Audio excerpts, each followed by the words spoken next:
चिरां जिल्लानि बिरहांगाव गेवलां फोथाराव 114थि मागो पूर्णिमा फोरबो आरो 15थि बोसोरसालिया जथुमाखौ खुंनो बे समनिफ्रायनो लाहार फाहार जाबाय। सानजा सोनाब स्वरूप सिटिटि प्रसार संसदआ फैगौ 4 आरो 5 फेब्रुवारिनिफ्राय साननैनि हाबाफारिजों खुंगोन 114थि मागो पूर्णिमा फोरबो आरो 15थि बोसोरसालिया जथुमा। बे फोरबो आरो बोसोरसालिया जथुमाखौ गाजा गोमजायै खुंफुंनो थाखाय बे समाव बानजाय आफादा लाहार फाहार जानायखौ नुनो मोन्दों। सिगाङावनो नोंथांमोननिसिम साबायखर। जोङो ब्रह्म धोरोमनि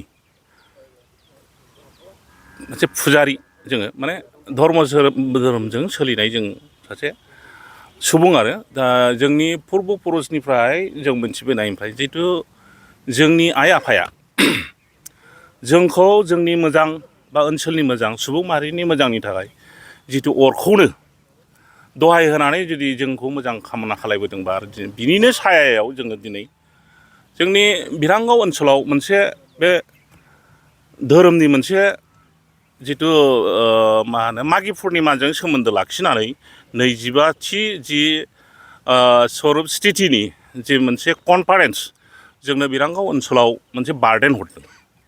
दा बे बार्डेनखौ जोङो खुंनो हागोन ना हाया, जोङो गोबां जोंनि ओनसोलाव जोंनि बे बिरहांगाव ओनसोलाव जेसेबां रायजो राजाफोर दङ मोनफ्रोमबो गामिनि रायजो राजानिफ्राय जों कनसेन्ट लानानै जे जोङो मोनसे नैबे बिबानखौ जोङो आरसिखौ जोङो बिबान लानाय जादों आरोखि। दा बेवहाय बिथांमोननि सेन्ट्रेल कमिटिनिफ्राय जोंखौ बुंदों जे जोंनि बे जुथुमायाव माने जोङो ब्रह्म धोरोमनि बिनि सिबियारिबाबो जों एथ' गोथौआव हाबाखै, अब्लाबो माने जोंखौ बुंदों बेवहाय मिनिमाम बिसोरो 4 आरो 5 रोजानि गेजेराव मोनसे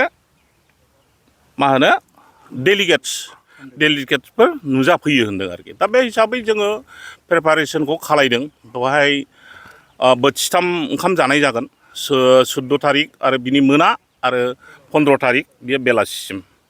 दा 4 आरो 5 फेब्रुवारि दा बेखिनिखौ जोङो प्रिपारेसन खालायगासिनो दङ। जोङो आसा खालायदों मोजाङैनो मोजां जों खुंनानै हरनो हागोन। दा बेवहाय रांखावरिनि प्रब्लेमाथ' दंखायो, अब्लाबो जों जेरै हागौ एरै नानानाथा मोजाङै मोजां जाफुंसार होनो थाखाय जोङो नाजागासिनो दङ। जोंनि मेन आरसि कमिटिजों लोगोसे मोनफ्रोमबो साब कमिटिया माने हर सान सिन्था खालायलायगासिनो आरो मावसोमगासिनो दं आरो दिनैसिम। मदद खालामफैनो थाखाय बाखि सुबुंफोरखौ मा खालामो? माने नोंथांमोननि हाबाफारिखौ खुंफुंनो थाखाय मदद होफैनो थाखाय बाहागो लानानै बेवहायथ' धरक सेन्ट्रेल कमिटिनिफ्राय जितु बुंखादों 4 निफ्राय 5 रोजा, जोंबो धरक बिसोर बुंनाय मथेनो बिनि निर्देशजोंनो जोङो खामानिफोरखौ प्रिपारेसनखौ खालायदों। दा जों सानदों बयबो फैलायगोन। स्वरूप सिटि प्रसार संसद सा सानजाया बोसोरफ्रामबो बिनि बोसोरारि जि जुथुमा बेखौ आसाम आरो बेंगलनि दाब दाब जायगायाव जों बेखौ खुङो। देग्लाय जोङो बे स्वरूप सिटि प्रसार संसद सा सानजानि 15थि बोसोरसालिया जुथुमा आरो 114थि मागि पुर्णिमा फोरबो फालिनायखौ नैबे चिरां जिल्लानि सिङाव थानाय बिरहांगावनि बे बिरहांगाव प्राइमारि स्वरूप सिटि प्रसार संसदनि जग्गालयाव जोङो फैगौ 4 आरो 5 फेब्रुवारि खालि साननैनि हाबाफारि जों खुंनो लादों। आरो बे हाबाफारियाव गाहायै जोंहा जग्ग आहुति होनाय आरो बिनि लोगोसे परमहंस शिबनारायण स्वामिनि गांद' बिजाब जि शास्त्र बिजाब, बे शास्त्र बिजाबखौ जों बेहाय शास्त्र सावरायनाय जायो। गाहायै जों बे मोननै हाबाफारिखौ लानानै बे फैगौ 4 आरो 5 फेब्रुवारियाव जों बेखौ खुंगोन। आरो बे हाबाफारियाव जोंनि स्वरूप सिटि प्रसार संसद सा सानजानि सिङाव थानाय गासै मोन 24था आन्सलिक संसदनिफ्राय बेहाय बाहागो लागोन। आरो बेवहाय फैबावगोन जोंनि नर्थ बेंगलनि माखासे सयत सनातन एबा ब्रह्म धर्मनि भक्तफोर आरो आलासि हिसाबै जोंहा कलकातानिफ्राय सासे स्वरूप सिटि प्रसार संसदनि प्रसारक समिर मण्डल बे बाबाया फैगोन। आरो जोंनो बिटिआरनि दानि मानगोनां चिफ प्रमद बर' बिथाङाबो बेवहाय फैगौ 5 फेब्रुवारि खालि गेवलां मेलाव गाहाय आलासि हिसाबै बाहागो लाफैनायनि बाथ्रा। आरो दंबावो जोंहा दानि जोंनि बर'नि रायजो सभानि MP बिथां रोनगोरा नार्जारि, बिथाङाबो बे हाबाफारियाव बाहागो लाफैनायनि बाथ्रा। जाय हक जों बेवहाय 3 रोजानिफ्राय 4 रोजा भक्तफोरनि जि बाहागो लानाय बेखौ जोङो मिजिं थिदों। बेखिनियानो। बे हाबाफारियाव रायजो राजाफोरखौ फैनो थाखाय मा खावलायगोन?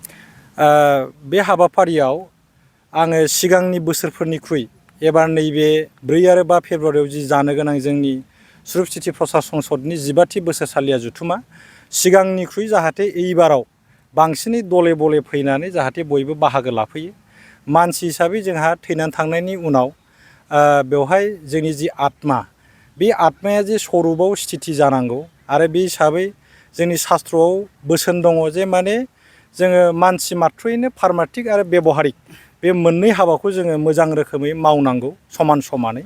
दा बेनिखायनो आं बेखौनो खावलायनो लुबैयो जे माने जोंनि भक्तफोरा बेफोरबायदि शास्त्र सावरायनाय जुथुम्मायाव बाहागो लानानै शास्त्रनि बाथ्राफोरखौ मोजां रोखोमै बुजिनानै लायोब्ला जोंनि जि धर्म पालन खालामनाय बेफोर हाबाफोरा मोजां रोखोमै जायो आरो मोजां रोखोमै जायोब्लासो जों बेवहाय गाहाम फिथाइ मोनो। बेखायनो आङो नोंथांमोननि चेनेलनि गेजेरजों सुरुप सिटि प्रसार संसदनि जेसेबां भक्तफोर दङ बिनि अनगायैबो जायफोर मुलुगनि मानसि माहारिया धर्मआ माखौ बुङो, इसोरा सोर, बेनि स्वरूपा मा, बियो बहा थायो, मा मावोब्ला इसोरा गोजोनग्लायो, बेफोर गासै खोथाखौ मिथिनो थाखाय जोंनि बे हाबाफारियाव जाथि धर्म आरो राव जेखौबो माने बासियालासे सायख'आलासे बयबो बाहागो लाफैनो हायो। बेवहाय खुनु उसुबिदा गैया। बेखायनो माने बयखौबो बाहागो लाफैनो थाखाय आं नोंथांमोननि चेनेलनि गेजेरजों खावलायबाय आरोखि। जों सम सम नुबाय थादों जे धर्म बायदि बायदि धर्मनि माखासे लाइमोनफोरा धर्मआव बाङाय सिथाबनायखौ जों नुनो मोनो। दा नोंथांमोननि बेलायाव लाइमोनफोरखौ बाहागो लानानै मा खालामो? लाइमोनफ्रा एक्सुवेलि बाहागो लानांगौ, खारन जोङो नोजोर होनानै नुदों जे माने उन्दैनिफ्राय माखासे मानसिफ्रा जेखौ माने मोनबोदों बिमा बिफानिफ्राय जि मोनसे परिबेसाव देरबोदों मानसिफ्रा बेखौनो फोथायो। खिन्थु जोंनियाव बेहाय मा जायो जे माने जोंनि लाइमोनफोरा बिसेसकि आं सानो जे माने गार्जेनफोरनि जि मोनसे इनसिनसियारिटि माने कनसियास गैयियाव जोंनि बेवहाय गुबुन गुबुन धर्म आफादफोराव बा गुबुन गुबुन धर्मनि मानसिफ्रा बाहागो लायोबाबो जोंनियाव एसे खम नुदों। दा बेखौ जोङो संसदनिफ्राय बहुद नाजाबोदों आरो बिसोरो जुदि उन्दै समनिफ्रायनो बाहागो लायोबा बे सयथ' जिनिसखौ माने उन्दै समनिफ्रायनो सिनायगोन, सिनायनानै मोजां खामानियाव बाहागो लानो हागोन। जेरैहाय सयथ' सनातन धर्मआव धर्म पालन खालामनाय होननानै बुङोब्ला बेखौ मोजां रोखोमै जुदि बिजिरना नायोब्ला मेनलि माने जिब सेबायानो माने धर्म पालन खालामनाय। अमृत सागराव बुंदों बोरैमोन बियो, अग्निते आहुति प्रदान ओ जिब पालने ईश्वरेर फुजा, माने अराव आहुति होनाय आरो जिबिखौ खांनायानो ईश्वरनि फुजा। दा बेवहाय जोंनि शास्त्रआव ओरैबायदि बुंदों जे माने जिब जिबिनि मोजां जायै मोनबो खामानियानो ईश्वरनि फुजा जाया। दा बेखायनो जों मानसिफ्रा खुगायाव धर्म मुं लादोंबाबो शास्त्रनि रावैब्ला जि सयथ' सनातन धर्मनि गांद' बिजाब, गिबियाव दङ भ्रमण बृत्तान्त, बिनि उनाव दं सारनित्य क्रिया, बिनि उनाव दङ अमृत सागर, परम कल्याण गीता, क्षुद्र ग्रन्थाबली आरो जोबथानाय बिजाबा जाबाय पुर्ण साधना।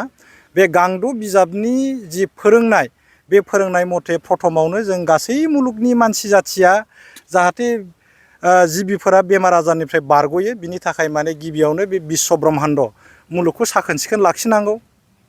गांनायनो दै, उखैनायनो आदार, सि जोम गैयैनो सि जोम, जब्रानि जोथोन आरो बिदिनो अगियाननो गियान दान, गिनायनि रैखाथि, बेफोर गासै हाबाखौ मावोब्लासो माने धर्मखौ पुर्णांग भाबै माने फालिनाय जायो।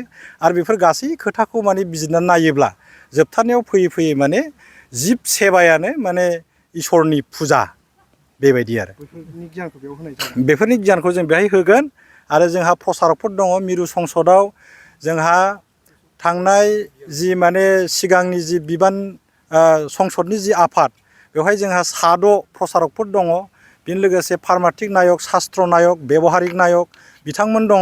एबाराव आरो जोंहा गोदान बडियाव 2023, 24, 25 बोसोरथामनि थाखाय जि मोनसे गोदान बडि दानाय जाबाय थांनाय 25 तारिख डिसेम्बराव चिरां जिल्लानि सिङावनो थानाय बै उत्तर दाक्षिणगावनि गुरुदेव ब्रह्म बर्डिं स्कुलाव बेवहाय जोङो जोंनि सुरुप सिटि प्रसार संसद सा सानजानि गोदान बडिखौ दाबाय। आरो बे गोदान बडियावहाय जोङो सिगाङाव जि 6 प्रसारकफोर दंमोन बे 6 प्रसारकफोरनि लोगोसे आरो जों एनादार 2 प्रसारक जोङो बेवहाय बोखोबावबाय। गतिके जोंहा बेवहाय प्रसारक बाबामोनहा फैगोन आरो बे शास्त्रनि जि बाथ्राफोरखौ जायफोर मोजां रोखोमै मिथियो बिथांमोनहा बेवहाय भक्तफोरजों शेयार खालामफैगोन। बेखायनो बेवहाय फैयोब्ला निस्सय माने मानसि जाथिफोरा धर्मनि बागै गोबां खोथा मिथिगोन, सत्यखौ सिनायनो हागोन। बे आंनि मोनसे गिदिर फोथायनाय आरोखि।